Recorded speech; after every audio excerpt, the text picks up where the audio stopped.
வானொலியில் நீங்கள் கேட்டு மகிழ்ந்த தென்கட்சி கோ சுவாமிநாதன் அவர்களின் இன்று ஒரு தகவல் கதைகளை கேட்கலாம். ஒரு ஊர்ல ஒரு துறவி இருந்தார், புத்த சமய துறவி. அந்த ஊர் மன்னன் அவரை பத்தி கேள்விப்பட்டிருக்கான். ஒரு நாள் புறப்பட்டு போனா, துறவியின் பாதங்களை தொட்டு வணங்கினா. அதுக்கப்புறம் சொன்னான், ஐயா, நான் உங்களை அரண்மனைக்கு அழைச்சிட்டு போறதுக்காக வந்திருக்கிறேன். இனிமே நீங்க இங்க எதுக்கு இருக்கணும் அப்படின்னு. அவன் மனசுக்குள்ள என்ன நினைப்புன்னா, இவர் எங்க வர போறாரு, நான் ரொம்ப எளிமையானவன், எனக்கு எதுக்கு அரண்மனை வாசம்னு சொல்லி விடுவார் அப்படின்னு நினைச்சிருக்கான். ஆனா அந்த துறவி என்ன பண்ணாரு தெரியுமா? அப்படியா, சரி போகலாம், வா, போய் உன் ரதத்தை கொண்டுட்டு வா, அரண்மனைக்கு போகும்பொழுது அதுக்கு தகுந்த மாதிரி ஆடம்பரமா போகணும் அப்படின்னு விட்டாரான். துறவி இப்படி சொன்னதும் அந்த மன்னனுக்கு மனசுக்குள்ள சந்தேகம் வந்துட்டுது.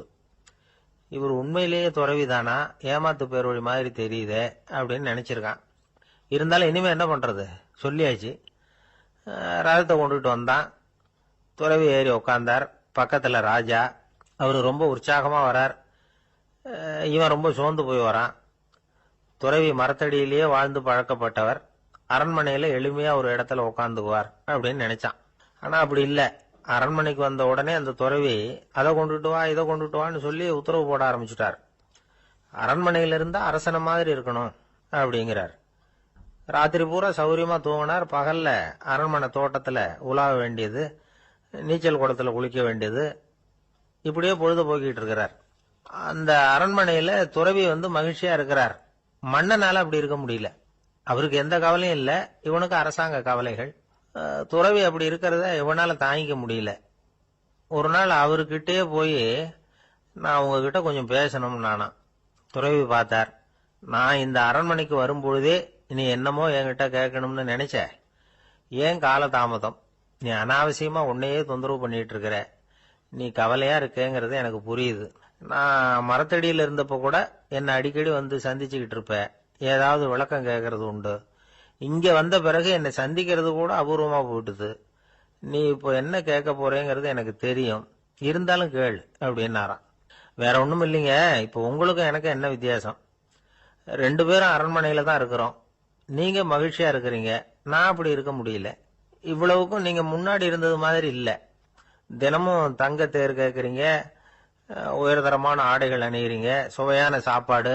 இப்படி இருக்கிறப்போ உங்களுக்கும் எனக்கு என்ன வித்தியாசம்? இதுதான் மன்னனுடைய கேள்வி.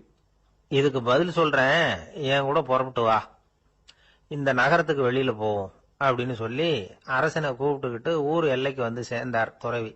அங்க போய் சொன்னார், இத பாருப்பா, இந்த இடத்த தான் தேடிட்டு இருந்தேன். இனிமே நான் திரும்பி வரப்போறதில்ல. நீ என்னோட வர்றியா, திரும்பி போறியா அப்படின்னார். நான் எப்படிங்க உங்க கூட வர முடியும்? என்னுடைய நாடு, என்னுடைய சொத்துக்கள், மனைவி, மக்கள் எல்லாத்தையும் விட்டுட்டு எப்படிங்க வர்றதுன்னா. இப்ப அந்த துறவி சொன்னார், இப்ப வித்தியாசத்தை தெரிஞ்சுக்கிட்டியா? நான் அரண்மனையில இருந்தேன், எல்லாவித பொருள்களும் உடையவனா இருந்தேன், ஆனா எதையும் சொந்தம் கொண்டாடுறவனா இருக்கல. ஆனா நீ அப்படி இல்ல, எல்லாத்தையும் சொந்தம் கொண்டாடிட்டு இருக்கிற. இதுதான் நமக்குள்ள வித்தியாசம் அப்படின்னு சொன்னார்.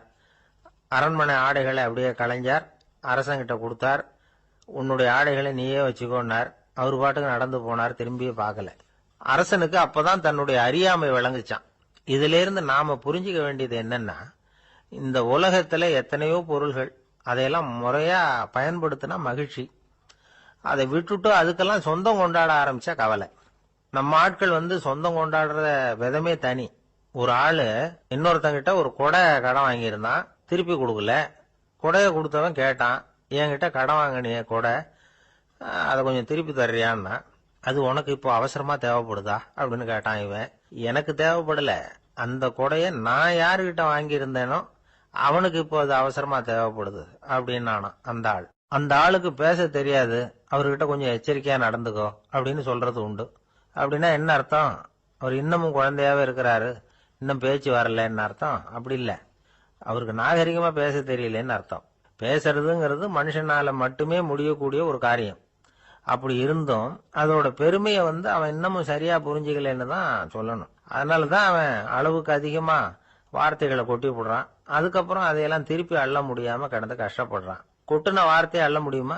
ஒருத்தரை இன்னைக்கு பார்த்து முட்டாள்னு திட்டி போடுறீங்க, நாளைக்கு மறுபடியும் அவர்கிட்ட போய் நேத்திக்கு உன்னை முட்டாள்னு சொல்லிவிட்டேன், அந்த வார்த்தையை திருப்பி கொடு, வாங்கிட்டு போயிடுறேன் அப்படின்னு நான் சொல்ல முடியும்? அவன் கோபக்காரனா இருந்தா நேத்திக்கு அதை வேற விதமா உங்களுக்கு திருப்பி கொடுத்துருப்பான். உலகத்துல எவ்வளவோ ஜீவராசிகள் இருக்கு, அதுக்கெல்லாம் வாய் இருக்குது. அந்த வாயெல்லாம் எதுக்கு உபயோகம்? சாப்பிட்றதுக்காக. ஆனா நமக்கு இருக்கிற வாய் சாப்பிட்றதுக்காக மட்டும் இல்லை, பேசுறதுக்காகவும் தான். பேச முடியலன்னா வாய் இருந்தா கூட அது வாயில்லா ஜீவன் தான். ஒரு பையனை பார்த்து அது வாய் உள்ள புள்ள பொழைச்சிக்கும் அப்படின்னா மற்ற பையன்களுக்கெல்லாம் முகத்துல வாயே இல்லைன்னு அர்த்தம். அப்படி இல்லை, அந்த பையன் கொஞ்சம் கெட்டிக்காரத்தனமா பேசுவான்னு அர்த்தம். அதனால எப்படி பேசணும் அப்படிங்கிறத நாம முக்கியமா தெரிஞ்சுக்கணும். இதுக்கு 8 விதமான குறிப்புகளை நம்ம பெரியவங்க சொல்லியிருக்கிறாங்க. பேச்சுக்கு 8 அங்கங்கள் உண்டு அப்படின்னு அவங்க சொல்றாங்க. அதெல்லாம் என்னென்ன அப்படின்னா, உண்மை, நன்மை, அன்பு, நிதானம், இனிமை, ஆழம், சமயம் அறிதல், சபை அறிதல். இந்த 8 தன்மையும் பேச்சில் இருக்கணுமா. இதையே கொஞ்சம் விவரமா சில பேர் போர்டில் எழுதி வச்சிருப்பாங்க. அதாவது எழுத்துலயாவது அதெல்லாம் இருக்கட்டுமே அப்படின்னு நினைச்சு நீங்க கூட சில இடங்கள்ல இதை பார்த்திருக்கலாம். அதாவது உண்மையே பேசுக, நன்மையே பேசுக, அன்பாக பேசுக, நிதானமாக பேசுக, இனிமையாக பேசுக, ஆழமுடையதாக பேசுக, சமயமறிந்து பேசுக, சபை அறிந்து பேசுக, இப்படி எழுதி வச்சிருப்பாங்க. இந்த 8 அம்சமும் சரியா பொருந்தி இருந்தாதான் அது பேச்சு. மற்றதெல்லாம் பேச்சாயிடாது. பேச்சு ஒரு சிறந்த கலை. எல்லாத்தையும் விட பேசாம இருந்தும் பழகணும், அது ரொம்ப முக்கியம். உண்மையே பேசணும். சத்தியத்துக்கு மதிப்பு கொடுக்கறவங்கள தான் சரித்திரம் மதிக்கும். உண்மை பேசினா மட்டும் போதாது, அந்த உண்மையில நன்மை கலந்துருக்கணும். கொலைகாரனுக்கு பயந்துகிட்டு ஒருத்தன் உங்க வீட்டுக்குள்ள ஒளிஞ்சிருக்கிறான். அந்த முரட்ட ஆசாமி கையில அரிவாளோட வந்து அவங்க வந்தானான்னு உங்ககிட்ட கேட்கறான்னு வச்சுங்க. உண்மைதான் உயர்வு தரும் அப்படின்னு நினைச்சுக்கிட்டு, ஆமா உள்ளதான் இருக்கிறான், அடுப்பங்கரையில குதிருக்கு பின்னாடி உட்காந்துருக்கிறான், போய் பிடிச்சிட்டு போங்க அப்படின்னா சொல்லுவீங்க? அது நன்மை இல்லாத உண்மை. அதனால பிரயோஜனம் கிடையாது. அதே மாதிரி உங்க பேச்சில் அன்பு இருக்கணும், நிதானம் இருக்கணும், இனிமை இருக்கணும், சிந்தித்து பேசணும். சமயம் அறிந்து பேசுறதும் முக்கியம். அதை பத்தி நமக்கு வேற யாரும் சொல்லிக் கொடுக்க வேண்டியதில்லை. எந்த நேரத்துல யாருக்கிட்ட எப்படி பேசினா காரியம் நடக்கும் அப்படிங்கிறது நமக்கு நல்லா தெரியும். அது கைவந்த கலை. அவை அறிந்து பேசுற திறமை பேச்சாளர்களுக்கு ரொம்ப அவசியம். அது இல்லைன்னா நிலைமை பரிதாபமாயிடும். ஒரு பேச்சாளர் ரொம்ப மும்முரமா பேசிக்கிட்டே இருந்தாராம். ரொம்ப நேரம் நிறுத்தவே இல்லை, பேசிக்கிட்டே இருக்கிறார். சபையில் இருந்தவங்க எல்லாம் ஒவ்வொருத்தரா எழுந்திரிச்சு போய்கிட்டே இருக்கிறாங்க. கடைசியில 2 பேர் தான் அக்கறையா பேசுறவரை கவனிச்சுட்டு உட்காந்துருந்தாங்களாம். மேடையில பேசிக்கிட்டு இருந்தவர் அவங்கள பார்த்து சொன்னாராம், எனக்கு கூட்டம் முக்கியம் இல்ல, எவ்வளவு பேர் என் பேச்சை கேட்கறாங்க அப்படிங்கறது முக்கியம் இல்ல. நீங்க 2 பேராவது ஊக்கமா என்ன கவனிச்சுக்கிட்டு உட்காந்துருக்கிறீங்க, அது போதும். உங்களுக்காகவே நான் பேசிக்கிட்டு இருக்கிறேன் அப்படின்னார். இதை கேட்டதும் உட்கார்ந்திருந்த 2 பேர்ல ஒருத்தர் எழுந்திருச்சு, அப்படி இல்லைங்க, நாங்க 2 பேரும் நீங்க பேசி முடிச்ச உடனே தொடர்ந்து பேச வேண்டிய ஆளுங்க, அதுக்காக தான் காத்துக்கிட்டு இருக்கிறோம், சீக்கிரம் முடிங்க அப்படின்னாங்களாம். இப்பெல்லாம் நம்ம ஊர்ல மாமியார் மருமகள் ஒருத்தர் நல்லா புரிஞ்சுக்கிட்டு நல்ல விதமா தான் இருக்கிறாங்க பல இடத்துல. அதனால நான் இப்ப சொல்ல போற கதையை கேட்டுவிட்டு இந்த காலத்துல அவ்வளவு மோசமா யாரு சார் நடந்துக்கிறாங்க அப்படின்னு கேட்டு யாரும் சண்டைக்கு வரக்கூடாது. இன்னொரு உண்மையையும் சொல்லிவிடுறேன். அதாவது இந்த கதையை நமக்கு எழுதி அனுப்பி இருக்கிறதே கொஞ்ச நாள்ல மருமகளாகவும் அதுக்கப்புறம் கொஞ்ச காலத்துல மாமியாராகவும் ஆக போற ஒரு நேயர் தான். சரி, இந்த கதைக்கு வருவோம். அதாவது ஒரு சின்ன குடும்பம், அந்த வீட்டுல மாமியார் ஆட்சி, அவங்க வச்சதுதான் சட்டம். புள்ளையண்டாம் எப்படின்னா அம்மா சொல்றதையும் கேட்டுக்குவான், மனைவி சொல்றதையும் கேட்டுக்குவான், நமக்கு என்னத்துக்கு வம்புங்கிற டைப். மருமகள் பேர்ல குறை கண்டுபிடிக்கிறதுலயே அந்த மாமியாருக்கு ஒரு சுவாரஸ்யம். சின்ன சின்ன விஷயத்துல எல்லாம் குத்தம் கண்டுபிடிச்சுக்கிட்டே இருக்கிறாங்க. பொதுவா எல்லாரும் எப்படின்னா ஏதாவது ஒரு காரணத்துக்காக சண்டை போட்டுக்கிட்டு இருப்பாங்க. அந்த அம்மா எப்படின்னா ஏதாவது ஒரு சண்டையை போடுறதுக்காக காரணத்தை தேடிட்டு இருப்பாங்க. அப்படி ஒரு மனசு. அந்த மருமக பொண்ணு பாவம் பயந்து பயந்து ஒவ்வொரு காரியமும் செஞ்சுக்கிட்டு வந்தது. இப்படியே பல வருஷம் ஓடி போயிட்டுது. அந்த மாமியாருக்கும் ரொம்ப வயசாயிட்டுது. இருந்தாலும் அந்த பழைய சுபாவம் மட்டும் மாறவே இல்லை. திடீர்னு ஒரு நாள் பக்கவாதம் வந்து அந்த அம்மாவுக்கு ஒரு பக்கம் கை கால் இழுத்துக்கிட்டுது. வாய் சுத்தமா பேச முடியாம போயிட்டுது. சத்தம் மட்டும் வரும். ஒரு பக்கத்து கை காலை அசைக்க முடியும். பேசுறதெல்லாம் கையால தான், அதாவது கை சைகையால. இப்படிப்பட்ட நிலைமையில கூட அந்த பொண்ணு தண்ணியோ பாலோ இவங்க எதிரில் கொண்டாந்து வச்சா அதை வேணும்னே தட்டி விட்டுட்டு ஒம்பு வளர்க்கறது. அதுக்கப்புறம் அந்த பொண்ணு தரையை சுத்தப்படுத்தும்ல, அதை பார்த்து ரசிக்கிறது. இருந்தாலும் அந்த பொண்ணு இதையெல்லாம் பெருசுப்படுத்தாம ரொம்ப பொறுமையா தான் இருந்தது. ஒரு நாள் வீட்டுல வச்சிருந்த பாலை பூனை குடிச்சிட்டு போயிட்டுது. வயசான காலத்துல இந்த அம்மா பால் இல்லாம கஷ்டப்படுவாங்களே அப்படின்னு நினைச்சு பக்கத்து வீட்டுல போய் கொஞ்சம் பால் வாங்கிட்டு வந்து காய்ச்சி மாமியார் முன்னாடி கொண்டாந்து வச்சுது அந்த பொண்ணு. வழக்கம் போல அந்த அம்மா பாலை தட்டி விட்டுட்டாங்க. இது அந்த மருமக பொண்ணு கவனிச்சுட்டுது. இவ்வளவு நாள் பொறுமையா இருந்த இந்த மருமகளுக்கு இன்னைக்கு இதை பார்த்ததும் அசாத்திய கோபம் வந்துட்டுது. கதவுக்கு பக்கத்துல சாத்தி வச்சிருந்த உலக்கையை எடுத்து மாமியார் தலையில போட, அது குறி தவறி கழுத்துல பட, அந்த அம்மா கழுத்தை பிடிச்சிக்கிட்டு ஊன்னு கத்த, இந்த பொண்ணு ஒன்னும் அலட்டிக்காம உலக்கையை எடுத்து மறுபடியும் கதவு பக்கம் சாத்தி வச்சுட்டு அது பாட்டுக்கு நடந்து போயிட்டுது. இருந்தாலும் மனசுக்குள்ள லேசா ஒரு பயம். கணவன் வீட்டுக்கு வந்ததும் என்ன விஷயம்னு கேட்டா எப்படி சமாளிக்கிறது? அன்னைக்குன்னு பார்த்து ரொம்ப நேரம் கழிச்சு வீடு வந்து சேர்ந்தான் கணவன். உடனே அந்த அம்மா புகார் பண்ண ஆரம்பிச்சுட்டுது. பேச்சுதான் வராத, அதனால ஒரு பக்கத்து கையால சைகை காட்டுது.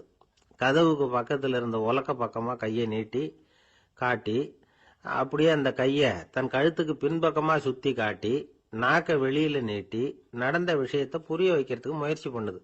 இவனுக்கு ஒன்னும் புரியல. என்ன சொல்றாங்க அம்மா அப்படின்னு மனைவி கிட்ட கேக்குறான். அதுக்கு அந்த பொண்ணு ரொம்ப புத்திசாலித்தனமா, என்னங்க உங்க அம்மா சொல்றது உங்களுக்கு இன்னும் புரியலையா? அவங்க உங்களை பார்த்து என்ன சொல்றாங்கன்னா, ஏண்டா உலக்க மாதிரி நிக்கிற, சாக போற எனக்கு சங்கிலி எதுக்கு, என் கழுத்துல கிடக்குற இந்த சங்கிலியை கழட்டி என் மருமக கழுத்துல போடுறா அப்படின்னு சொல்றாங்க அப்படின்னு தான். ஓ அப்படியா விஷயம்னு சொல்லி அம்மா கழுத்துல இருந்த சங்கிலியை எடுத்து மனைவி கழுத்துல போட்டுட்டு, அம்மா உன் விருப்பப்படியே போட்டாச்சு, இனிமேலாவது நிம்மதியா படுத்து தூங்கு அப்படின்னு சொல்லிவிட்டு உள்ள போயிட்டான். பாத்தீங்களா கதைய? அதனாலதான் மாமியார்கள் சைகை காட்டுறதுன்னா கூட இனிமே ஜாக்கிரதையா இருக்கணும். ஆபீஸ்ல வேலை பார்க்கிற ஒருத்தர் வந்தார்.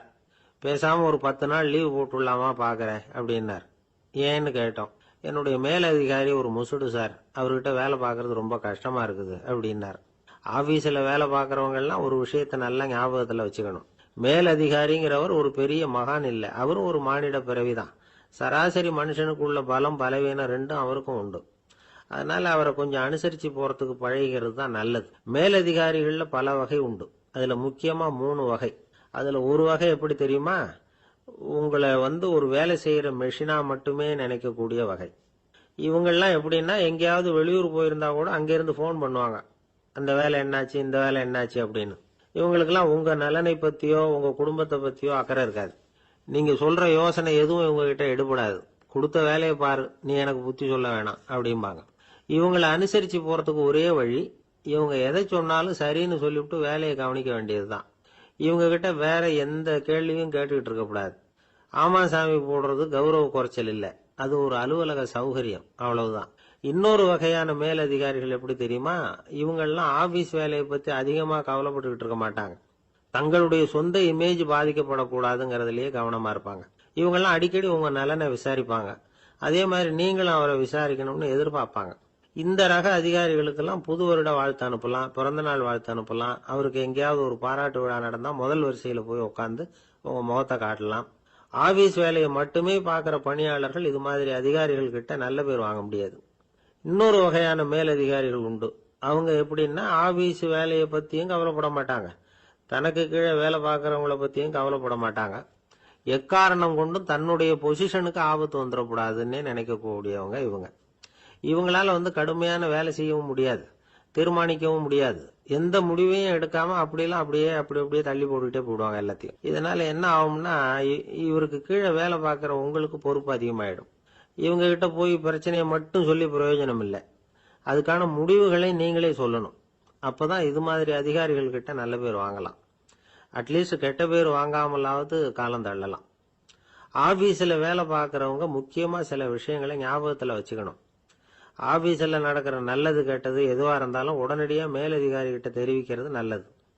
3வது மனிதர் மூலமா அதை அவர் தெரிஞ்சுக்கிறது அவ்வளவு நல்லது இல்லை. எந்த மேல் அதிகாரியுமே தான் இந்த சர்பாஸ் செய்யப்படுறத விரும்புறதில்லை. அதனால அவருக்கு தெரியாம மேலிடத்துக்கு மணி எழுதி போடக்கூடாது. அப்படி எழுதி போடுறவங்க சில பேர் இருக்கிறாங்க. நீங்களும் உங்க மேலதிகாரியும் தொழில் ரீதியா ஒரே படிப்பு படிச்சவரா இருக்கலாம். அப்படி இருந்ததுன்னா அட்ஜஸ்ட் பண்ணி போறது கொஞ்சம் கஷ்டம்தான். இதை மனசுல வச்சுக்கிட்டு நடந்துக்கணும். உங்களுக்கும் அவருக்கும் அபிப்பிராய பேதமா, அது அவருக்கும் உங்களுக்கும் உள்ள தனிப்பட்ட பிரச்சனை. அதை விளம்பரப்படுத்திட்டு இருக்க கூடாது, அது அவருடைய கோபத்தை கிளறும். உங்க மேலதிகாரி உங்க கூட படிச்சவரா இருக்கலாம், அதுக்காக அவர் எல்லாருக்கும் முன்னாடி அடைய கிச்சாமி எப்படிடா இருக்க அப்படின்லாம் கேட்டுக்கிட்டு இருக்கக்கூடாது. பொதுவா யாரும் அதை விரும்புறதில்ல. இவ்வளவையும் உங்க மனசுல வச்சுக்கிட்டு கொஞ்சம் சாமர்த்தியமா நடந்துகிட்டீங்கன்னா ஆபீஸ் உங்களுக்கு அவஸ்தையா இருக்காது, ஆனந்தமா இருக்கும். ஒரு மேலதிகாரி தன்கிட்ட வேலை பார்க்குற ஒருத்தரை பத்தி ரொம்ப பெருமையா சொன்னாராம். எங்க ஆபீஸ்ல எவ்வளவோ பேர் வேலை பார்க்கறாங்க, எல்லாரும் தினமும் ஏதாவது பிரச்சனைகளை சொல்லிட்டு இருப்பாங்க. ஆனா இவர் ஒருத்தர் மட்டும்தான் இது வரைக்கும் என்கிட்ட எந்த பிரச்சனையும் சொன்னதே இல்லை. அவர் பாட்டுக்கு வருவார், வேலை பார்ப்பார், போயிடுவார் அப்படின்னாராம். நான் உடனே அவ்வளவு பெருமைக்குரிய அந்த ஊழியரை பார்த்து கேட்டேன், ஏன்பா உன்னுடைய மேலதிகாரி கிட்ட நீ எந்த பிரச்சனையும் கொண்டுகிட்டு போறதே இல்லையாமே அப்படின்னு கேட்டேன். அதுக்கு அவர் சொல்றாரு, ஆமாங்க, அது ஏன்னா அவரால் எந்த பிரச்சனையுமே தீர்க்க முடியாதுங்கிறது எனக்கு நல்லா தெரியும், அதனால அப்படி செய்யறேன், வேற ஒண்ணும் இல்லை அப்படின்னார் ரொம்ப பொறுமையா. ஒரு ஊர்ல ஒருத்தர் இருந்தான். ஒரு நாள் காலையில எழுந்திருச்சான். ஒரு 10 ரூபாய் எடுத்து சட்டப்பையில வச்சுக்கிட்டான். கடை தெருவுக்கு புறப்பட்டான். காய்கறி வாங்கறதுக்காக அவன் போறான். காய்கறி சந்தைக்கு போய் சேர்ந்தான். கத்திரிக்காய் 1/4 கிலோ கொடுங்கன்னா கொடுத்தாங்க. காசு கொடுக்கறதுக்காக சட்டப்பையில கையை விட்டான், பணத்தை காணும். 10 ரூபாய் சட்டப்பையில வச்சுக்கிட்டு தான் வந்தான். அது இப்ப அங்க இல்ல. வழியில் எங்கேயும் அது விழுந்துட்டு போல் இருக்கு. அல்லது யாராவது திருடர்கள் தெரியாம அதை எடுத்துக்கிட்டு போட்டாங்களா என்னன்னு தெரியல. எப்படியோ 10 ரூபாய் அவன் இழந்துட்டான். கையில காசு இல்லை. அதனால கத்திரிக்காயை திருப்பி கொடுத்துட்டு கவலையோட வீட்டுக்கு திரும்பி வந்தான்.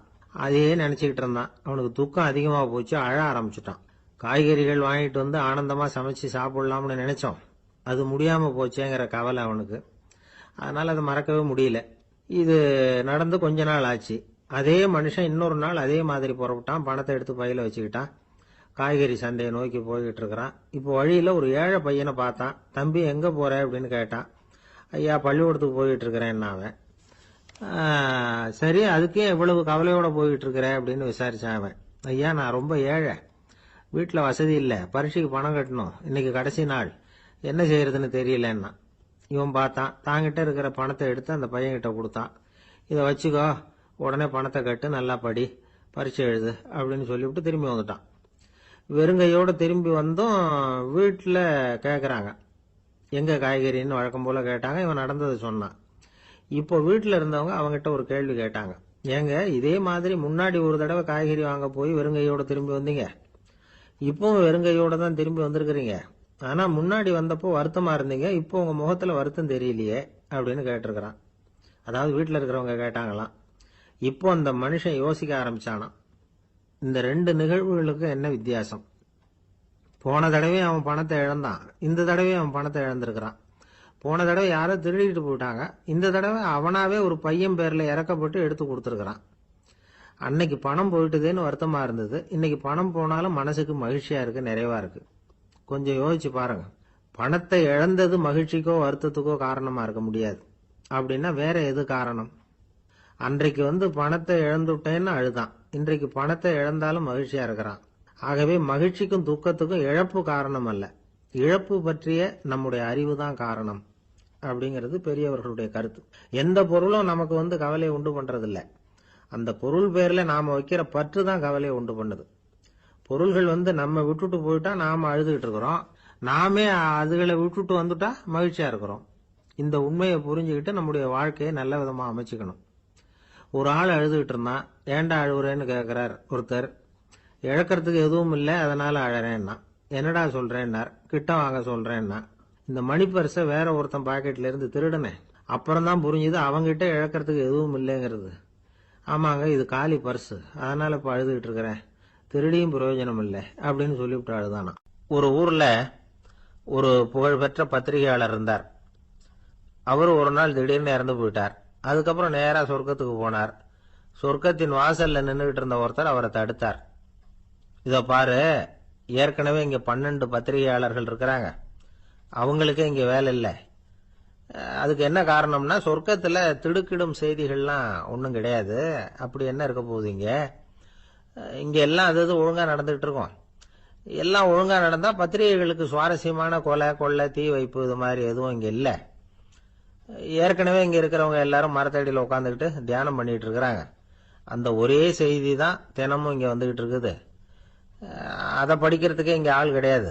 அதனால நான் என்ன சொல்றேன்னா, நீ பேசாம நரகத்துக்கே போயிடு.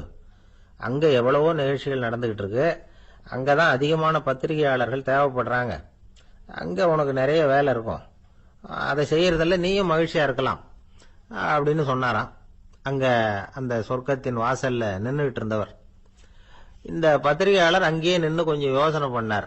இவருக்கு சொர்க்கத்திலே இருக்கணும்னு தான் ஆசை. அதனால மெதுவா அவர்கிட்ட பேசினாராம். ஐயா, என்ன ஒரு 24 மணி நேரம் இங்க உள்ள இருக்கிறதுக்கு அனுமதி கொடுங்க. இங்க இருக்கிற பல பத்திரிகையாளர்களை எனக்கு தெரியும். அவங்கள சில பேரை சமாதானப்படுத்தி மெதுவா பேசி நரகத்துக்கு அனுப்பி வச்சுடுறேன். நான் இங்க இருந்துக்கிறேன். உங்க கணக்குப்படி 12 பேருக்கு மேல இங்க தாண்டாது, அப்படி பாத்துக்கிறேன் அப்படின்னாராம். அவரும் யோசனை பண்ணி பார்த்துட்டு, சரி அப்படியே உனக்கு அனுமதி கொடுக்குறேன், ஆனா ஒரு விஷயம், 24 மணி நேரம் தான் அனுமதி, அதுக்குள்ள எல்லாம் நடக்கணும் அப்படின்னு இருக்கார். சரின்னு சொல்லிவிட்டு இந்த பத்திரிகையாளர் உள்ள போனார். யோசனை பண்ணார். திட்டம் போட்டு ஒரு பொருளையை கிளப்பி விட்டார். சக பத்திரிகையாளர்கள் எல்லாம் கூப்பிட்டு சொன்னாராம், இந்த பாருங்க, நரகத்துல ஒரு பெரிய தினசரி பேப்பரை கொண்டுகிட்டு வர்றதுக்காக திட்டம் போட்டுக்கிட்டு இருக்காங்க. அதுக்கு பல அதிகாரிகள் தேவைப்படுறாங்க. நிறைய சம்பளம் கிடைக்கும். யார் யாரெல்லாம் நரகத்துக்கு போக ஆசைப்படுறாங்களோ அவங்க எல்லாம் போகலாம் அப்படின்னு ஒரு பொருளையை கிளப்பி விட்டார். 24 மணி நேரம் கழிச்சு வாசல் பக்கம் போனார். அங்க இருந்தவர்கிட்ட எத்தனை பேர் வெளியேறினாங்கன்னு விசாரிச்சாராம். அப்போ அவர் இவரை, நீ வெளியே போகக்கூடாது, முதல்ல உள்ளதான் இருக்கணும் அப்படின்னு தடுத்தாராம். அப்புறம் சொன்னாராம், நீ சொன்ன செய்தியை கேட்டதும் இங்க இருந்த எல்லா பத்திரிகையாளர்களுமே நரகத்துக்கு போயிட்டாங்கப்பா, உள்ள யாருமே இல்லை, அதனால நீ உள்ளே இருக்கலாம் அப்படின்னாராம். இதை கேட்டதும் இந்த பத்திரிகையாளரே குழம்பி போயிட்டார். ஒருவேளை உண்மையிலேயே நரகத்துல புதுசா பத்திரிகை ஏதாவது ஆரம்பிக்க போறாங்களோ அப்படின்னு அவரே நினைக்க ஆரம்பிச்சுட்டாராம். அப்புறம் சொன்னாராம், ஐயா என்னை விட்டுருங்க, நான் நரகத்துக்கே போயிடுறேன், அங்க ஏதோ விசேஷம் இருக்கணும் அப்படின்னாராம். இல்லைன்னா இத்தனை பேரும் ஒட்டுமொத்தமா அங்க போறதுக்கு சான்ஸே இல்லை, என்ன தடுக்காதீங்கன்னு கெஞ்ச ஆரம்பிச்சுட்டாராம். மற்றவங்க நம்பணுங்கிறதுக்காக ஒரு பொருளையை கிளப்பி விட்டார். கடைசியில தானே அந்த பொருளைக்கு ஆளாயிட்டார். அதாவது பிறரை ஏமாற்றிய அவரது மனம் கடைசியில் அவரையே ஏமாத்த ஆரம்பிச்சுட்டு பாருங்க. நீங்க இப்படி அடுத்தவங்களை ஏமாத்துறதுக்கு உங்க மனசை பழக்கப்படுத்துறீங்க, ஆனா கடைசியில் அதனால நீங்களே ஏமாற்றப்படுகிறீர்கள் அப்படிங்கிறது பெரியவர்களுடைய புத்திமதி. அதனால உங்க மனசுகிட்ட ரொம்ப எச்சரிக்கையா இருங்கோ அப்படிங்கிறாங்க. நம்ம ஆளுங்க அங்க போய் என்ன சொல்லுவாங்கன்னா, இந்த பாரு அங்க போவாத இங்க போவாதன்னு பயமுறுத்துறது உண்டு. சில பேர் அங்க பேய் இருக்குது, பிசாசு இருக்கு அப்படின்னு பொருளையை கிளப்பி விடுறது உண்டு. இருட்டு நேரம், காட்டு வழியா ஒருத்தன் போயிட்டு இருக்கிறான். அங்க பேய் பிசாசு நடமாட்டம் இருக்கிறதாக வதந்தி. இவன் பயந்துகிட்டே வேகமா போறான். காடு முடிஞ்சு மெயின் ரோட்டுக்கு வந்து சேர்ந்தான். அப்பாடா, ஒரு பஸ் நின்றுட்டு இருக்கு தனியா. இருட்டுல லேசா தெரிஞ்சது. ஓடி போய் ஏறி உள்ள உட்காந்துக்கிட்டான். பயந்துகிட்டே போனவன் அப்புறம் தான் தெரியுது உள்ள யாருமே இல்லை, டிரைவரும் இல்லை, கண்டக்டரும் இல்லை, வேற யாரும் இல்லை. இவனுக்கு பேய் பயம் அதிகமா போட்டுது. ஏன்னா நடு ராத்திரி. இந்த நேரம் பார்த்து அந்த பஸ் தானே நகர ஆரம்பிச்சுதான். இவனுக்கு இன்னும் பயம் அதிகமா போட்டுது. ஏன்னா டிரைவர் சீட்டு காலியா இருக்கு, பஸ் நகருது. இவன் உடம்பு பூரா நடுங்க ஆரம்பிச்சுட்டுது. வீல்னு கத்தலாமான்னு பார்த்தான். அந்த நேரம் பார்த்து அவன் தோல்ல ஒரு கை விழுந்துதான். திடுக்கிட்டு திரும்பி பார்த்திருக்கிறான். அங்க டிரைவர் நிக்கிறார். அவரு சொன்னாராம், ஏன்பா ஏற்கனவே பஸ் பிரேக் டவுன், நாங்கெல்லாம் பின்னாடி இறங்கி நின்று தள்ளிட்டு இருக்கிறோம், நீ மட்டும் ஜாலியா ஏறி உக்காந்துக்கிட்டியா, இறங்கி வந்து தள்ளப்பா அப்படின்னாராம். இருட்ட கண்டா பயம் உண்டாவதே அது ஏன்? இப்படி ஒரு கேள்வியை ஒரு பெரியவர்கிட்ட கேட்டாங்க. அதுக்கு அவர் பதில் சொல்றார், மனிதனுடைய ஆதிகால வாழ்க்கையில தொற்றி கொண்ட பயம் இது வேரூன்றி இருக்குது, இன்னமும் போகல. 50,000 வருஷங்களுக்கு முன்னாடி மனுஷன் குகைகள்ல வாழ்ந்தான். பகல்ல பயம் இருக்காது, ராத்திரியில மிருகங்கள் தாக்கும், கொல்லும், நிம்மதியா தூங்க கூட முடியாது. அதனால இந்த மனுஷனுக்கு இரவுன்னா மரணம், பயம் அப்படின்னு பழகி போச்சு. மனிதர்களுடைய எல்லா மனசையும் சேர்த்து மொத்தமா ஒரு மனசு உண்டு. மனிதர்களுடைய நினைவு இந்த மொத்த மனசுல பதிஞ்சிருக்கு, பரவுது. இந்த மொத்த மனசுல இருட்டு பற்றிய பயம் பதிந்து நீடிக்குது அப்படிங்கிறார் அவர். இந்த காலத்துல இரவை பகலாக்கிறதுக்கு எவ்வளவு விளக்குகள்லாம் வந்தாச்சு. ராத்திரியிலேயும் மிருகங்கள் தாக்குங்கிற நிலைமை இல்ல. பாதுகாப்பான வீடுகள், விலங்குகளும் விலகி போயிட்டு, விலங்குகள்லாம் விலகி போயிட்டு, வீடுகளும் பாதுகாப்பா இருக்குது. சரி, இருந்தாலும் அந்த பழங்கால பயம் இருட்டு பயம் இன்னமும் மனுஷனை விட்டு போகல. இன்னொரு விஷயம் என்னன்னா, இருட்டுல இருந்து வெளிச்சத்துக்கு வராத மனிதர்கள் இன்னைக்கு அதிகம். ஒரு ஆளு ஆத்துக்கு மீன் பிடிக்கிறதுக்காக போனான், இன்னும் விடியல. அதுக்குள்ள வலையை எடுத்துட்டு கிளம்பி போயிட்டான். வெளிச்சம் வர்றதுக்கு முன்னாடியே போய் சேர்ந்துட்டான். விடிகிற வரைக்கும் என்ன பண்றது, சும்மா கரையிலேயே உட்காந்து காலாட்டிட்டு இருக்கிறான். காலில் ஏதோ ஒரு சின்ன மூட்டை தட்டுப்பட்டது. இருட்டில் அது என்னன்னு சரியா தெரியல. மூட்டைக்குள்ள சின்ன சின்ன கல்லா நிறைஞ்சி இருக்குது. சும்மா பொழுது போகணுமேங்கிறதுக்காக இவன் அந்த மூட்டைக்குள்ள இருந்து ஒவ்வொரு கல்லா எடுத்து ஆத்துல வீசிக்கிட்டு இருக்கிறான். விடிகிற வரைக்கும் வேற வேலை இல்லைங்கிறதுனால எப்படி செஞ்சுக்கிட்டே உட்காந்துருக்கிறான். கிழக்க மெதுவா வெளிச்சம் தெரிய ஆரம்பிச்சது. பொழுது விடியறதுக்கான அறிகுறி. இதுக்குள்ள அந்த மூட்டையில இருந்த எல்லா கல்லையும் எடுத்து வீசி எறிஞ்சுட்டான். கடைசியா ஒரே ஒரு கல்லு மட்டும்தான் கையில பாக்கி இருந்தது. வெளிச்சம் வந்ததும் அந்த கல்லை பார்த்தான். அப்படியே திகைச்சு போயிட்டான். அடடா, இது வரைக்கும் தெரியாம தப்பு பண்ணிட்டோமே அப்படின்னு நினைச்சான். ஏன் தெரியுமா? அவன் கையில இருந்தது வெறும் கல்லு இல்ல, விலை வசந்த ரத்தன கல்லு. இருட்டுல என்னன்னு புரியாததுனால மூட்டையில இருந்த எல்லா ரத்தன கல்லையும் ஆத்துல வீசி எறிஞ்சிருக்கிறான். இப்போ அவனுக்கு அழுகையே வந்துரும் போல இருந்தது. வாழ்க்கையை வசதி ஆக்கிக்கிறதுக்கான வாய்ப்பு அவனுக்கு இருந்தது. இருந்தாலும் இருட்டுல அதை இழந்துட்டான். அந்த வகையில அவனுக்கு கொஞ்சம் அதிர்ஷ்டம் இருந்திருக்குது. அதாவது ஏதோ ஒரு வகையில இருந்திருக்குது. அதனாலதான் அந்த கடைசி கல்ல எரியறதுக்குள்ள வெளிச்சம் வந்துட்டுது. பல பேருக்கு அந்த அளவு கூட அதிர்ஷ்டம் வர்றதில்ல. எல்லாத்தையும் வீசினதுக்கு அப்புறம் தான் வெளிச்சம் வரும். என்னன்னு விவரம் தெரியாமலே எழுந்திரிச்சு வந்துருவாங்க. வாழ்க்கைங்கிறது ஒரு பெரிய புதையல். அதை புரிஞ்சிக்காம மனுஷன் அதை வீசி எரிஞ்சுக்கிட்டு இருக்கான் அப்படிங்கிறது தான் பெரியவங்க கருத்து. சில பேருக்கு புரிஞ்சுக்கிற நேரம் வரும், அதுக்குள்ள வாழ்நாள்லாம் ஓடி போயிருக்கும். அதுக்கப்புறம் என்ன பண்றது? நம்மால் ஒருத்தன் கையில ஒரு சின்ன பையோட வந்துகிட்டு இருந்தான். பை உள்ள ஏகப்பட்ட நகைகள், ரத்தன கல் எல்லாம் இருக்கு. வந்துகிட்டு இருந்தவன் திடீர்னு அந்த பைய அப்படியே ஒரு குளத்துல வீசி எறிஞ்சுட்டான். மகான்கள் தான் இப்படி பற்று இல்லாம இருப்பாங்க. என்னங்க இது, விலை மதிப்புள்ள அந்த பைய இப்படி குளத்துல வீசி எறிஞ்சுட்டீங்களே, இதுக்கு என்ன அர்த்தம் அப்படின்னு கேட்டார் அவன் கூட வந்தவர். அவன் மெதுவா இவர் காதோட காதா சொல்றான். ஒரு போலீஸ்காரர் பின்னாடி வந்துகிட்டு இருக்கிறார், அவர் போனதுக்கு அப்புறம் இதை எடுத்துக்குவேன் அப்படிங்கிறான். திருநெல்வேலி மாவட்டத்துல கோவில்பட்டிக்கு பக்கத்துல உள்ள ஊர் கடம்பூர். காமராசர் முதலமைச்சரா இருந்த காலம். கடம்பூர்ல ஒரு பள்ளி சீரமைப்பு மாநாடு நடக்குது. அந்த பக்கத்துல உள்ள பள்ளிக்கூடம்லாம் அதுல கலந்துக்குது. கண்காட்சி வேற. ஊரு பூரா விழா கோலம். மறுநாள் மாநாடு நடக்க போகுது. ஆனா முதல் நாளே மழை பிடிச்சுக்கிட்டுது. மறுநாளும் அது விடாம பேஞ்சுக்கிட்டு இருக்குது. காமராசர் காலையில இருந்து பல்வேறு நிகழ்ச்சிகள்ல கலந்துகிட்டு சாயந்தரமா கடம்பூருக்கு சேர வேண்டியவர். மழை பெஞ்சுக்கிட்டு இருக்கிறதுனால நிகழ்ச்சி ரத்தாயிடுமோ என்னமோ அப்படின்னு எல்லாரும் சந்தேகப்பட்டுக்கிட்டு இருக்கிறாங்க. அவர் கோவில்பட்டி பயணிகள் விடுதியில இருக்கிறார். கடம்பூர்ல இருந்து சில பேர் போய் அவரை சந்திக்கிறாங்க. மழை பெஞ்சுக்கிட்டு இருக்குதே, என்ன செய்யலாம் அப்படின்னு கேக்குறாங்க. மழை பெஞ்சா நல்லது தானே, அதுக்காக மாநாட்டை எதுக்காக ரத்து செய்யணும்? ஆசிரியர்கள் எவ்வளவு கஷ்டப்பட்டு ஏற்பாடு பண்ண மாநாடு, கட்டாயம் வந்துடுறேன் அப்படின்னாராம் காமராசர். உடனே புறப்பட்டார். மழையை பொருட்படுத்தாத மக்கள் கூட்டம். அது கலையாம காத்துக்கிட்டு இருக்கிறாங்க அவ்வளவு பேரும். தலைவர் வந்துட்டார்னு தெரிஞ்சது ஜனங்களுக்கு ஏகப்பட்ட உற்சாகம். ஜனங்கள் அவ்வளவு உற்சாகமா வரவேற்றாங்க. மாநாடு ஆரம்பமாச்சு. மலர் மாலைகள் மலை மாதிரி குவிய ஆரம்பிச்சுட்டுது. வரிசையா ஒவ்வொரு கல்வி நிலையம் சார்பாகவும் வரவேற்பு பத்திரம் வாசிச்சு கொடுக்கறாங்க. என்ன வாசிக்கிறாங்கிறத காமராசர் கூர்ந்து கவனிக்கிறார். ஏகப்பட்ட புகழ் மொழிகள்.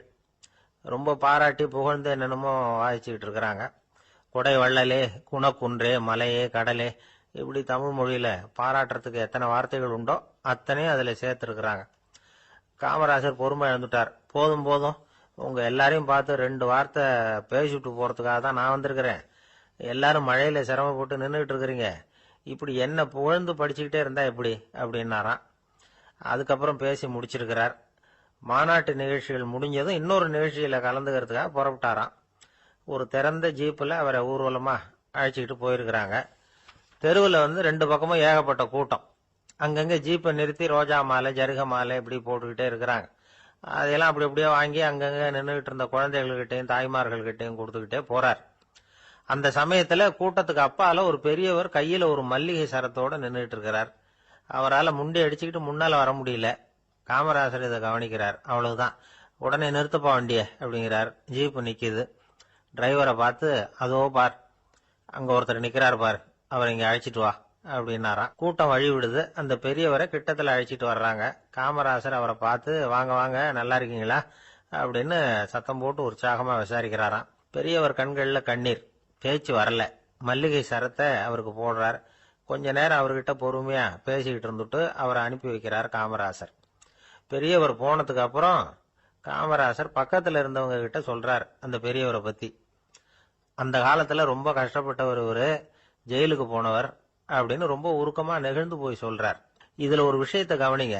தன்னை புகழ்ந்து படிக்கப்பட்ட வாழ்த்து மடலை படிக்க வேணாம்னு தடுத்து நிறுத்தினார். எங்கேயோ ஒரு மூலையில கையில ஒரு 4 முழம் மல்லிகை சரத்தோட ஒதுங்கி நின்றுகிட்டு இருந்த அந்த தொண்டரை அவ்வளவு பெரிய கூட்டத்துக்கு நடுவுலையும் தேடி கண்டுபிடிச்சி கிட்டத்துல கூப்பிட்டு அவர் கொடுத்த அன்பு மாலையை வாங்கி கழுத்துல போட்டுக்கிட்டார். அதுதான் காமராசர். தோல்விகள் கூட அவரை கொஞ்சம் கூட பாதிச்சதில்லை. ஒரு பொது தேர்தலில் அவர் தோத்து போறார். தொண்டர்கள்லாம் அழறாங்க. அதுல ஒருத்தர் மெதுவா காமராசர் கிட்ட போய், என்ன தலைவரே, நீங்க கூட தோத்து போயிட்டீங்களே அப்படின்னு கலக்கமா சொல்லி இருக்கிறார்.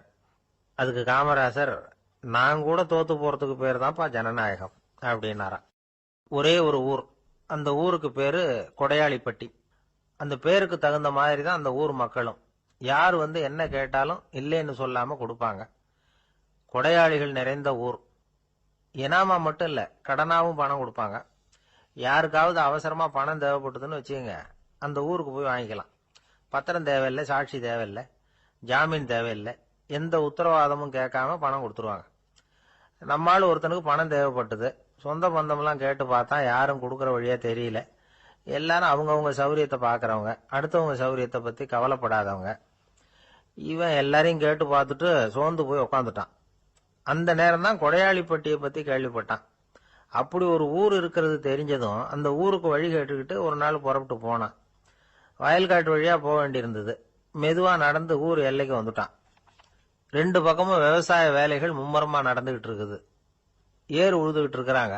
அப்ப அங்க ஒரு ஆளை பாம்பு கடிச்சுட்டுது. பக்கத்துல வேலை செஞ்சுக்கிட்டு இருந்தவங்க ஓடி வந்தாங்க.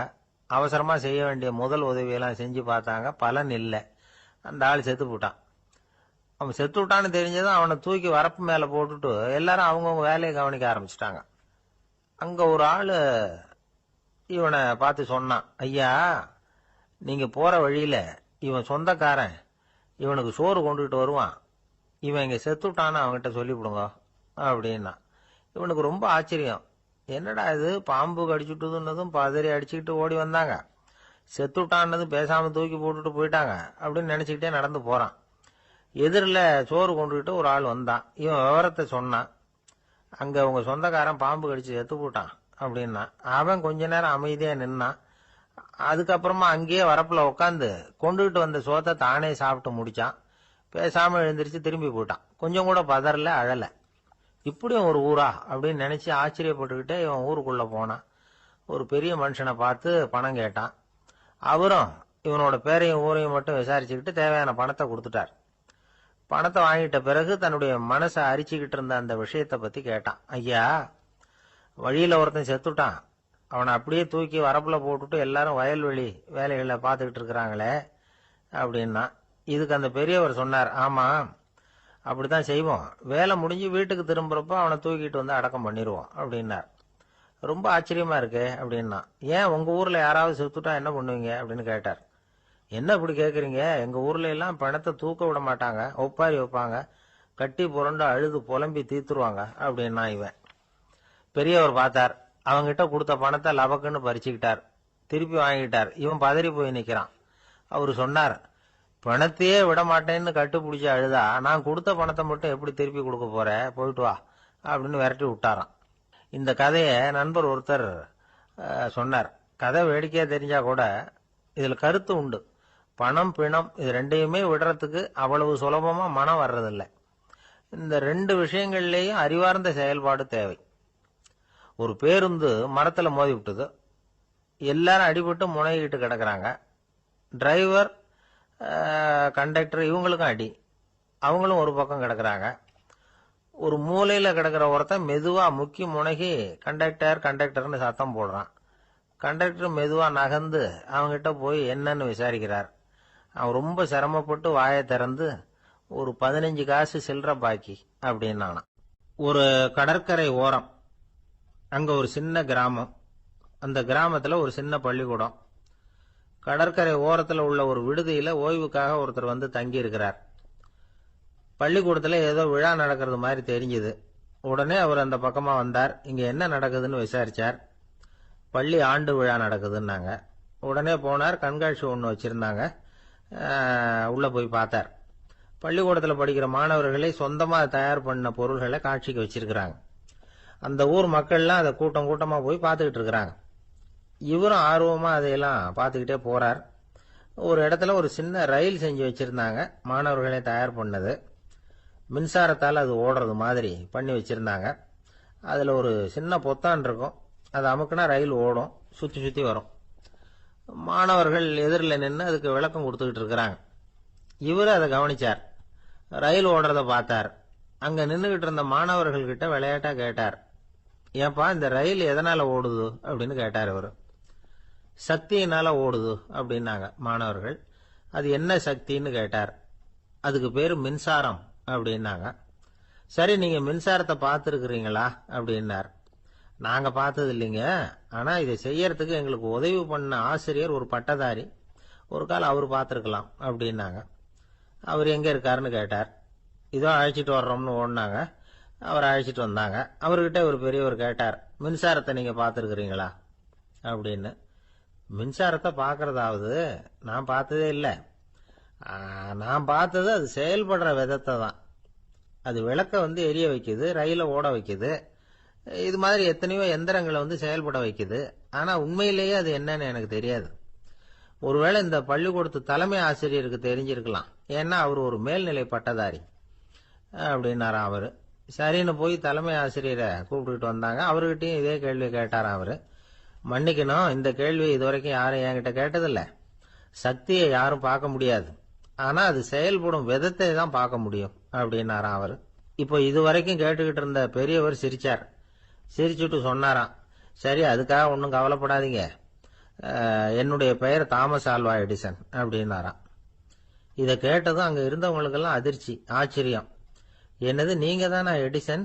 நீங்க எவ்வளவு மின்சார கருவிகளை உண்டாக்கி இருக்கிறீங்க, நீங்களா இந்த கேள்வியை கேட்டது அப்படின்னாங்களாம். ஆமா, நான் தான் கேட்கிறேன், ஏன்னா நானே மின்சாரத்தை பார்த்தது கிடையாது அப்படின்னாராம் அவரு. அன்புங்கிறது இப்படிப்பட்டதுதாங்கிறார் ஓஷோ. அன்புங்கிறது நம்ம உடற்கூறு அமைப்பில் இல்லை, அது நம்ம உடம்புல உள்ள சுத்த சக்தியின் வெளிப்பாடு. அதை உணரத்தான் முடியுமே தவிர பார்க்க முடியாது. அன்பே உன்னை நான் என் இருதயத்தில் வச்சிருக்கிறேன் அப்படின்னு எல்லாம் சொல்லுவான். இதெல்லாம் சும்மா. இது டாக்டர்கள் சொல்ற இருதயம் கிடையாது. அது ரத்தத்தை தள்ளுகிற ஒரு கருவி, அவ்வளவுதான். ஞானிகள் சொல்லுகிற இதயம் வேற, அது கண்ணுக்கு புலப்படாத ஒரு சக்தி. என்னுடைய இதயம் ரொம்ப விசாலமானது சார் அப்படின்னார் ஒருத்தர். அப்படிங்களான்னு ரொம்ப மரியாதையா, ஆமாங்க டாக்டர் அப்படிதான் சொல்றார், கொஞ்சம் வீங்கி போய் பெருசா இருக்குதான் அப்படின்னார். ஒரு நண்பர்கிட்ட பேசிக்கிட்டு இருந்தேன். அவருடைய உறவினர் ஒருத்தர் ஒரு நேர்முக தேர்வுக்கு போயிருந்தாராம், இன்டர்வியூக்கு. ரொம்பவும் பொறுப்பாகவும் கவனமாகவும் செயல்பட வேண்டிய பதவிக்கான நேர்காணல் அது. இவர் எழுத்து தேர்வுல ஏராளமான மதிப்பெண்கள் வாங்கிவிட்டார், அதனால அதை பத்தி கவலை இல்லை. இப்ப நேர்முக தேர்வுல தேர்வு பெறணும். ஏராளமான சான்றிதழ்கள் வச்சிருந்தார். நேர்காணல்ல கேட்கப்பட்ட எல்லா கேள்விகளுக்கும் சரியான பதில தான் சொன்னார். இருந்தாலும் பாருங்க, அந்த நேர்முக தேர்வுல அவர் தேர்ந்தெடுக்கப்படல. என்ன காரணம் அப்படின்னு பின்னாடி விசாரிச்ச போதான் விவரம் தெரிஞ்சுதான். அது என்ன ஆயிருக்குதுன்னா, அந்த நேர்காணலின் போது இவர் நடந்துகிட்ட முறையில சில தவறுகள் நடந்து போச்சான். முக்கியமா 2 தவறுகள். ஒண்ணு, அவங்க ஒரு கேள்வியை கேட்டு முடிக்கிறதுக்குள்ளேயே இவர் பதில் சொல்ல ஆரம்பிச்சுட்டாராம். 2வது என்னன்னா, இவர் நாற்காலியில தாராளமா இயல்பா சாஞ்சி உட்காராம நாற்காலி முனையில உட்கார்ந்து இருந்தாராம். இந்த 2 விதமான செயல்பாடுகளும் இவர் அவசரப்படுறவர், பதற்றப்படுறவர் அப்படிங்கிறதுக்கான அடையாளங்கள். அதாவது கேள்வியை கேட்டு முடிக்கிறதுக்குள்ளேயே முந்திட்டு பதில் சொல்றது. 2வது, நாற்காலியில இயல்பா தாராளமா உட்காராம நாற்காலி முனையில உட்கார்றது. பார்க்க போற வேலைக்கு அவசரம், பதற்றம் இது 2 இருக்கப்படாதான். அதனால மார்க் இருந்தும் சர்டிபிகேட் இருந்தும் அந்த வேலை வாய்ப்பு அவருக்கு கிடைக்கல. வேலை கொடுக்கறவங்க நம்ம கிட்ட இருந்து என்னதான் எதிர்பார்க்கறாங்க, இதை தெரிஞ்சு வச்சுக்கிறது நல்லது. முதல்ல, மற்றவர்களுடன் தொடர்பு கொள்ளும் திறமை, அதாவது எபிலிட்டி டு கம்யூனிகேட். நீங்க நினைக்கிறத அழகா தொகுத்து வகைப்படுத்தி சொல்ல தெரியுதான்னு பார்ப்பாங்க. உங்க திட்டங்களை அடுத்தவங்க ஏற்றுக்கொள்ளக்கூடிய விதத்துல வெளிப்படுத்துறதுக்கு உங்களால முடியுதான்னு பார்ப்பாங்க. இதுக்கு என்ன செய்யறது? குழப்பம் இல்லாம சிந்திக்கணும், குழப்பம் இல்லாம பேசணும். ரெண்டாவது விஷயம் என்னன்னா புத்திசாலித்தனம், அதாவது இன்டெலிஜென்ஸ். ஏத்துக்க போற வேலையை நல்ல விதமா செய்ய முடியுமா உங்களால? அதை எந்தெந்த வழியில செய்யலாம் அப்படிங்கறத உங்களால தீர்மானிக்க முடியுமா? அந்த வேலைக்கான புது புது யோசனைகளை உங்களால சொல்ல முடியுமா அப்படின்னு பார்ப்பாங்க. இது இன்டெலிஜென்ஸ். மூணாவது தன்னம்பிக்கை, அதாவது செல்ஃப் கான்பிடன்ஸ். உங்களுக்கு அது உண்டா அப்படிங்கறத கவனிப்பாங்க. எந்த சூழ்நிலையையும் சமாளிக்கணும், எப்படிப்பட்ட மனிதர்களையும் சமாளிக்கிற தைரியம் வேணும், அடுத்தவங்களை நமக்கு சாதகமா திருப்பக்கூடிய தன்னம்பிக்கை வேணும். நாலாவது பொறுப்புகளை முன்வந்து ஏற்றுக்கொள்ளுதல், வில்லிங்னஸ் டு அக்செப்ட் ரெஸ்பான்சிபிலிட்டி. பொறுப்புகள்ல இருந்து நழுவி போக ஆசைப்படாம செஞ்சு முடிக்கணும். அஞ்சாவது முன் வருதல், இனிஷியேட்டிவ். வேலையோட முக்கியத்துவம் உணர்ந்து அதை ஏத்துக்கிட்டு தகுந்த நடவடிக்கைகளை தயங்காம எடுக்கிறதுக்கு முன் வரணும். ஆறாவது என்னன்னு கேட்டீங்கன்னா தலைமைத்துவம், லீடர்ஷிப். 4 பேருக்கு தலைமை தாங்கி நல்ல விதத்துல நடந்துக்க தெரியுதா? ஏழாவது கற்பனை திறன், இமேஜினேஷன். சில பிரச்சனைகள் வரக்கூடும் அப்படின்னு முன்கூட்டியே யூகிச்சு அதுக்கு தகுந்த மாதிரி நடவடிக்கை எடுக்கிற திறமை உண்டா அப்படிங்கறத பார்ப்பாங்க. எட்டாவது என்னன்னா வளைந்து கொடுத்தல், பிளெக்சிபிலிட்டி. சூழ்நிலைக்கு தகுந்த மாதிரி, மாற்றங்களுக்கு தகுந்த மாதிரி அனுசரிச்சு நடந்துக்கிறதுக்கு தெரியுதா உங்களுக்கு அப்படிங்கறத கவனிப்பாங்க. அடுத்தது திறமைகளை வெளிக்கொணரும் திறமை, இன்டர்பர்சனல் ஸ்கில்ஸ். அடுத்தவங்க கிட்ட இருக்கிற திறமையை கண்டுபிடிச்சு அதை நல்ல விதத்துல ஊக்கப்படுத்தி பயன்படுத்த தெரியுதா அப்படின்னு பார்ப்பாங்க. ஆறாவது சுய அறிவு, செல்ஃப் நாலேஜ். அடுத்தவங்க நம்மளை பத்தி என்ன நினைக்கிறாங்க அப்படிங்கறத நம்மால புரிஞ்சுக்க முடியுதாங்கிறது முக்கியம். அடுத்தது போட்டி மனப்பான்மை, காம்படிட்டிவ்னஸ். அடுத்தவங்களை ஒப்பிட்டு பார்த்து அதை விட ஒரு படி மேல வரணுங்கிற குணம் வேணும். இதுக்கு அடுத்தது என்னன்னா குறிக்கோளை வெல்லுதல், கோல் அச்சீவ்மெண்ட். குறிக்கோளை சவாலா எடுத்துக்கிட்டு அதை அடையணும். அப்புறம் வேறுபட்ட திறமைகள், ஒகேஷனல் ஸ்கில்ஸ். பதவிக்கு வேண்டிய திறமைகள் தவிர மற்ற திறமைகள் எதுவும் உண்டாங்கிறது முக்கியம். நமக்கு வேலை கொடுக்கணும்னு நினைக்கிறவங்க நம்ம கிட்ட இருந்து இவ்வளவும் எதிர்பார்ப்பாங்க. அதுக்கு தகுந்த மாதிரி நம்மளை நாமே தயார்படுத்திக்கணும். எனக்கு வேண்டப்பட்ட ஒருத்தர் ஒரு இன்டர்வியூக்கு போயிட்டு வந்தார், நேர்காணலுக்கு. எப்படி இருந்தது இன்டர்வியூன்னு விசாரிச்சேன். நான் போனேன். அவர் கேட்ட எல்லா கேள்விக்கும் அவர் எதிர்பார்த்தது மாதிரியே எல்லா பதிலையும் சொன்னேன். கடைசியா நான் எதிர்பார்க்காத ஒரு தகவலை அவர் சொன்னார் அப்படின்னார். என்னன்னு கேட்டேன். அவரும் என்ன மாதிரியே இன்டர்வியூக்கு வந்தவர் தானா, சும்மா என்ன கேள்வி கேட்டுக்கிட்டு உட்காந்துருந்தாராம் அப்படின்னார். அதனால ஒரு நேர்காணலுக்கு போறதுக்கு முன்னாடி என்ன எதிர்பார்க்கறாங்க அப்படிங்கறத தெரிஞ்சுக்கிட்டு போனா வெற்றி நிச்சயம். 2 பேர் சுவாரஸ்யமா பேசிட்டு இருக்கிறப்போ குறுக்க புகுந்து தொந்தரவு பண்றதுக்குன்னே சில பேர் இருப்பாங்க. அது ரொம்ப இடைஞ்சலா இருக்கும். இதே மாதிரி மின்காந்தம் கூட குறுக்க புகுந்து தொந்தரவு பண்ணும். கடைசியில் அது ஒரு பெரிய இடைஞ்சல கொண்டாந்து விட்டுரும்.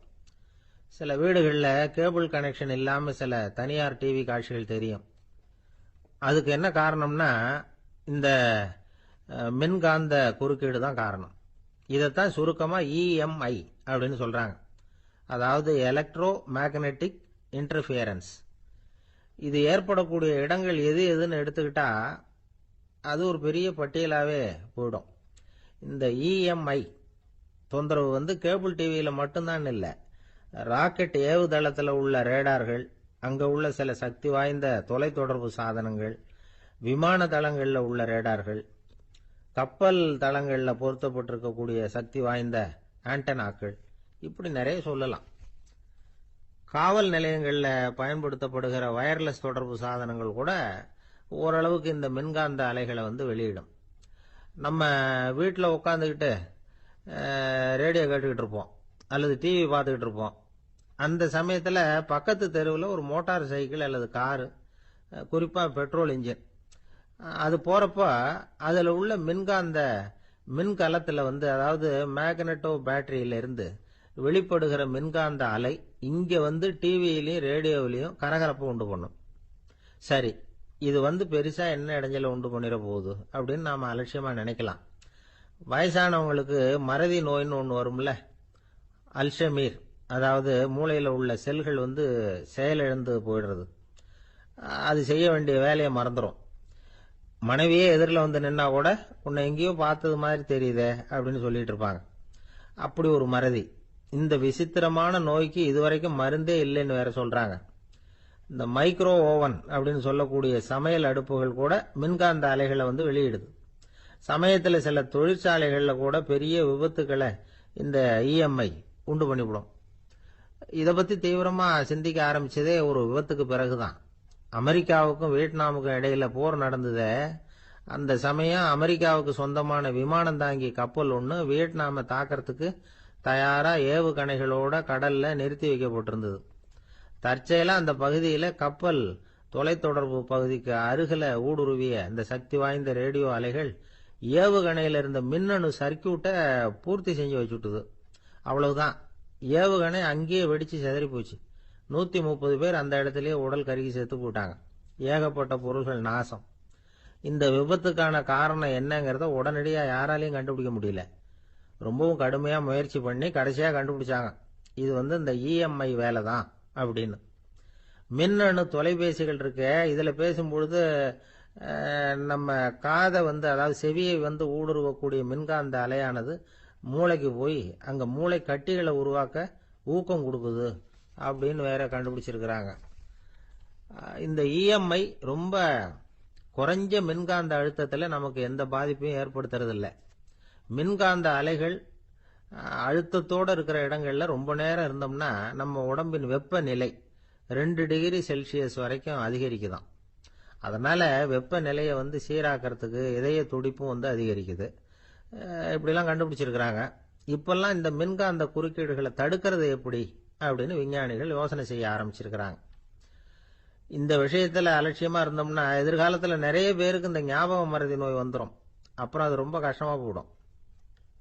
ஒரு குடும்ப தலைவர் தன் மனைவியை பார்த்து, யார் நீ, உன்னை எங்கேயோ பார்த்தது மாதிரி இருக்குதே அப்படின்னு சொல்லிட்டு இருந்தார். உடனடியாக அவரை போய் பார்த்தேன். வாங்க டாக்டர்கிட்ட போகலாம் அப்படின்னு. அவரு என்னை தனியாக அழைச்சிட்டு போய் காதோட காதா மெதுவாக சொல்றார், இதை பார்ப்பா, என் கையில் பணம் இல்லாத போகலாம், அப்படி மறதி நோய் வந்துட்டது மாதிரி நடிச்சுக்கிட்டு இருப்பேன், அவ்வளவுதான், அதை நீ கண்டுக்காத அப்படின்னார். அங்கே ஒரு புதர் தெரியுது இல்லையா, இந்த புதருக்குள்ள ஒரு சிங்கம் இருக்கு.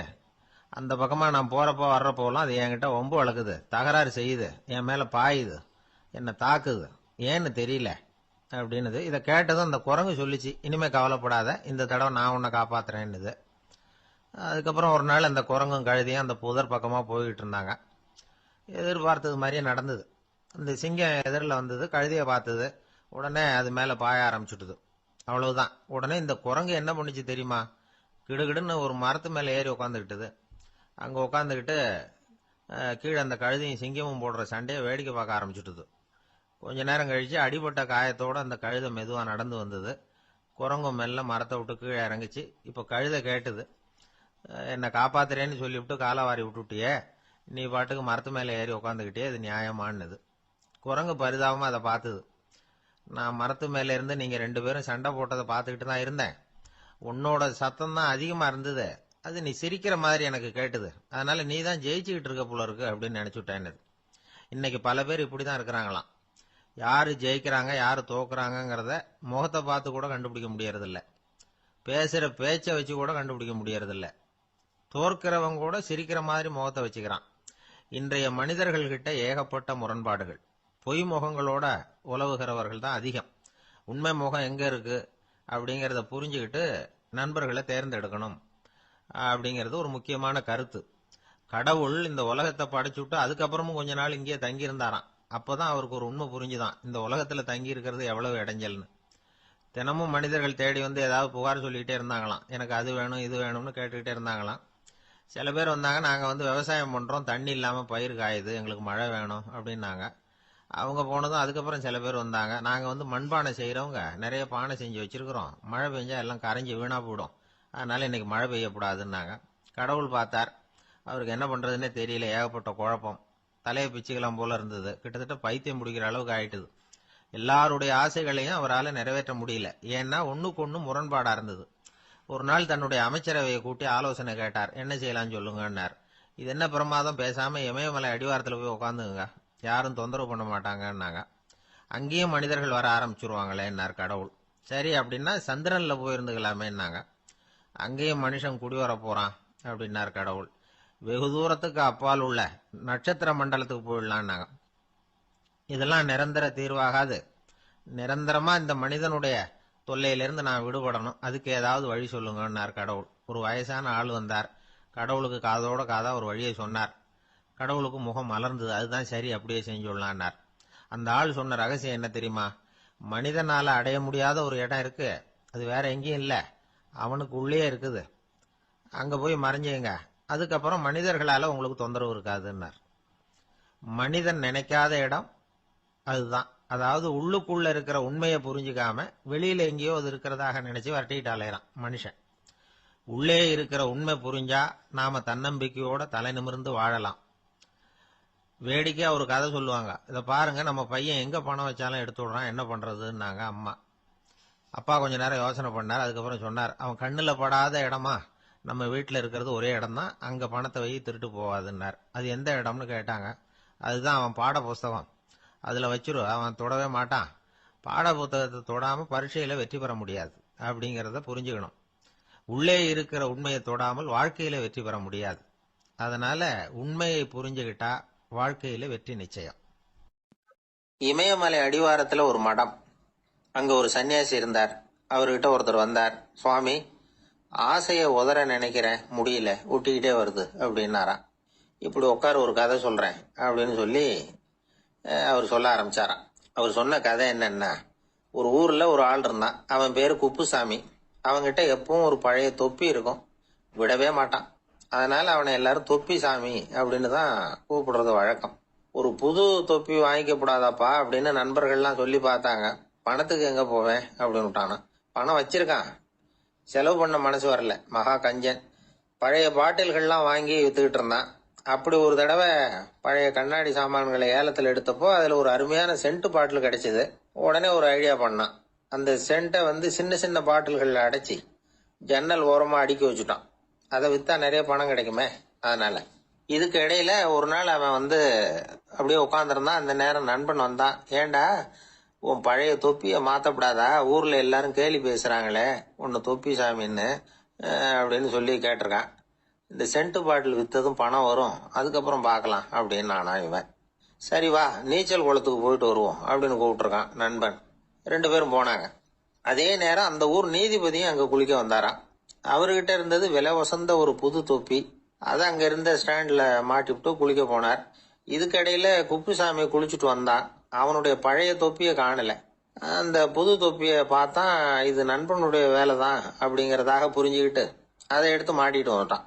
நீதிபதி குளிச்சுட்டு வந்து பாக்குறாரு, தொப்பியை காணும். போலீஸ்ல புகார் கொடுத்தார். அவங்க தேடினாங்க. ஒரு மூலையில பழைய தொப்பி கிடைச்சது. அடடா, இது நம்ம குப்புசாமியோட தொப்பி இல்லையா அப்படின்னு நானா ஒருத்தன். உடனே அவன் வீட்டுக்கு தேடிட்டு போயிருக்காங்க. அங்க போய் பார்த்தா புது தொப்பி அங்க இருக்குது. உடனே அவனுக்கு 1000 ரூபாய் அபராதம் போட்டாங்களாம். அவன் பணத்தை கட்டிவிட்டு ரொம்ப எரிச்சலோட வீட்டுக்கு வந்தான். பழைய தொப்பி கண்ணுல பட்டது. மறுபடியும், உன்னாலதானே எனக்கு 1000 ரூபாய் நஷ்டம் அப்படின்னு சொல்லி அதை எடுத்துக்கிட்டு அப்படி போயிருக்கான். அந்த ஊர் குளத்துல வீசி எரிஞ்சுட்டு வந்துட்டான். அது மீன் பிடிக்கிற ஒருத்தன் கையில சிக்கிச்சு.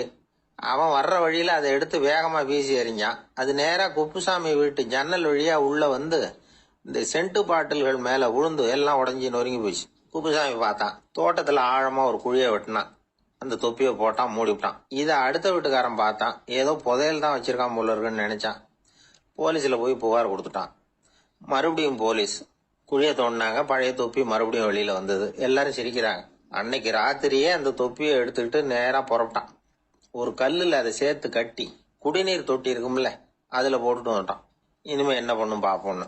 ஒரு நாள் திடீர்னு குழாயெல்லாம் அடைப்பட்டு போச்சு. மாநகராட்சி அலுவலர்கள் என்னன்னு பார்த்தா அந்த பழைய தொப்பி குழாயை அடைச்சிக்கிட்டு இருக்குது. இது குப்புசாமியோட தொப்பிங்கிறது தான் எல்லாருக்கும் தெரியுமே. உடனே குடிநீரை பாழாக்கணத்துக்காக குப்புசாமிக்கு கோர்ட்டு 2500 ரூபாய் அபராதம் போட்டுட்டுது. அதையும் கட்டிவிட்டு வெளில வந்தான். கடைசியா முடிவு பண்ணான்.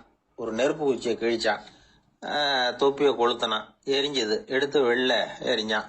கொஞ்ச நேரத்துல தீ அணைப்பு படம் வந்துட்டுது. ஆமா, இவன் எடுத்து எரிஞ்சது வெளியில விழுந்து வீட்டு கூரையே பத்திக்கிட்டு எரிய ஆரம்பிச்சுட்டுது. அவனோட பணத்தாசையும் அதோட சேர்ந்து எரிஞ்சு போச்சான். இப்படி ஒரு கதை. இந்த கதையை சொல்லி முடிச்சார் அந்த இமயமலை அடிவாரத்துல இருந்த சன்னியாசி. இப்ப அந்த குப்புசாமி எங்க இருக்கிறான்னு கேட்டார் எதிரில இருந்தவர். இதோ உன் எதிரிலே இருக்கிறான், நான் தான் அந்த குப்புசாமி அப்படின்னாராம் அந்த சன்னியாசி. அந்த குப்புசாமி கிட்ட இருந்தது மாதிரி ஒரு பழைய தொப்பி நம்ம ஒவ்வொருத்தர்கிட்டே உண்டு.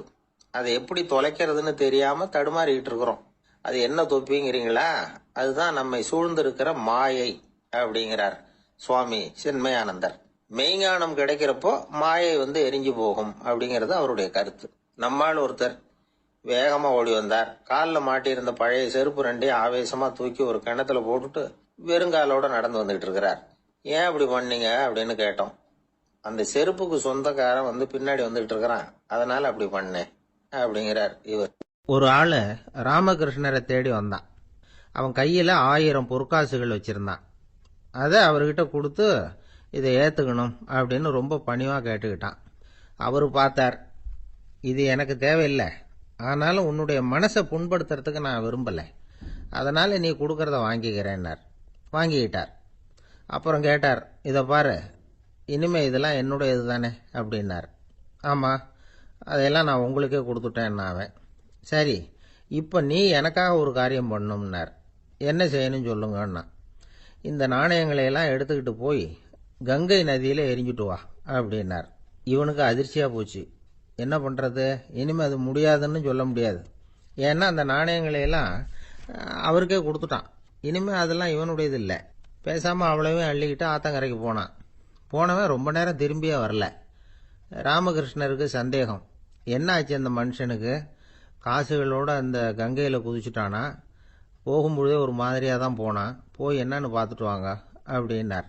அங்கே இருந்த ஒருத்தர் ஓடி போய் பார்த்தார். அவர் போய் பார்க்கும்பொழுது அவன் அங்கேயே இருந்தான். அதுக்கப்புறம் அவர் திரும்பி வந்தார். விவரத்தை சொன்னார். அதாவது அவன் கங்கை கரையில் உட்காந்துக்கிட்டு ஒவ்வொரு நாணயமா 1 2ன்னு எண்ணி எண்ணி வீசிக்கிட்டு இருக்கிறான்.